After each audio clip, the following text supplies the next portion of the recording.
সকাল থেকেই একের পর এক জেলার ভিজিট চলছে। কালকে প্রচণ্ড টায়ার্ড ছিলাম এবং যেহেতু অনেক সাইড ভিজিট ছিল, ডিলার মিটিং ছিল, সেইভাবে আর ফোন হাতে নিতে পারিনি, তাই কথাও বলা হয়নি।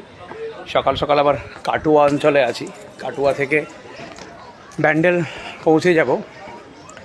ব্যান্ডেলে বেশ কিছুক্ষণ সময় কাটানোর পরে তারপরে আবার চলে যাব বীরভূম।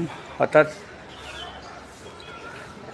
কলকাতার সঙ্গে আমরা কিন্তু বিভিন্ন জেলাগুলোকেও সামলে থাকি, কথায় নয় কাজ করে দেখাই, এবং সমস্ত কাস্টমারদেরকেই ম্যানেজমেন্টের মাধ্যমে সঠিকভাবে সার্ভিস দিয়ে থাকি। তো এই মুহূর্তে জেলায় আছি এবং জেলা থাকা মানেই প্রচণ্ড কষ্টের। খাওয়া দাওয়া থেকে শুরু করে জার্নি সবটাই করে নিতে হয়। খুব তাড়াতাড়ি কলকাতার প্রজেক্টেও আসছি, দেখা হবে।